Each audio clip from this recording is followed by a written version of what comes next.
30% of American homes have pets. That brings up the question, should you adopt or should you buy from the store?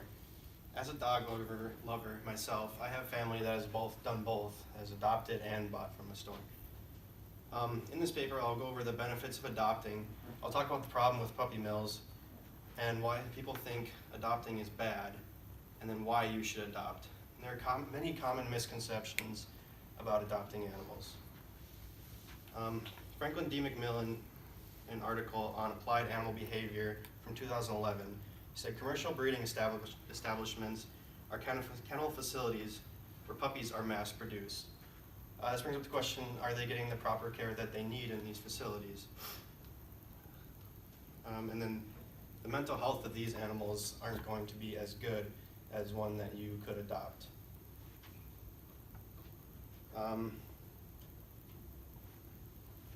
Just the puppies that you're going to buy from a puppy mill could not be the happy little puppy that you wanted due to them being kept as livestock and housed like that. Most people don't know the conditions that these puppies are having to live in these puppy mills, and that's why they still continue to buy from these stores. Most people don't know the benefits of adopting an animal. They bring up excuses, well, I don't know what I'm going to get. It could be they don't know that it's cheaper, they don't know all the costs and everything. You can actually go and meet the animal before you want to buy it, and a lot of times the shelter will have a little bit of background knowledge on the animal. The reason that a lot of people also buy from the stores is they get to go into the mall and see all these cute puppies and they want one. And a lot of times adoption shelters won't have a lot of cute little puppies.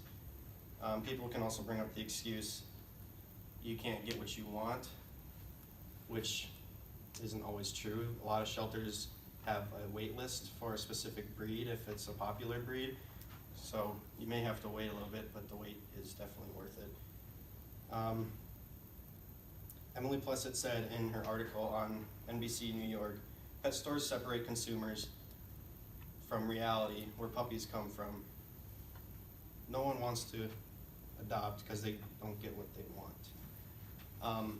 I just say it's like, if you're going into a puppy store, you're going to see the cute puppy, and it's just kind of like mask the reality of where these dogs actually come from. I would say adopting is better because in reality you're saving a life. Overall it is going to be cheaper, because people will say, if say your family had a bunch of puppies and they're willing to give you one for free, they'll be like, oh, that's so much cheaper. It's not in the end, because you'll still have to pay for all of the veterinary things, getting spayed and neutered, shots, all that stuff, where if you buy from an adoption shelter, if that stuff's not done already, a lot of times the shelter will cover the cost for that, and all you have to pay is just a small adoption fee. And over 30% of those people that do receive dogs from family don't really know what they're getting into. It's usually kind of like an impulsive thing. It's like, oh, free dog, I'll take it. 30% of those are actually brought to shelters in the end.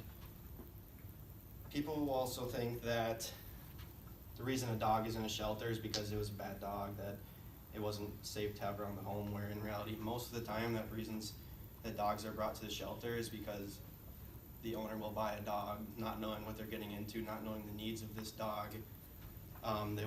They'll move to a new place that doesn't allow dogs, they won't have space for it, they just don't have the money for it anymore, which is sad. So shelter animals aren't all bad, and you can kind of see that before you buy one. You have your choice from all these animals in the shelter. In conclusion, I went over the benefits of adopting. I talked about the problem with puppy mills, why people think adoption is bad, and why you should adopt.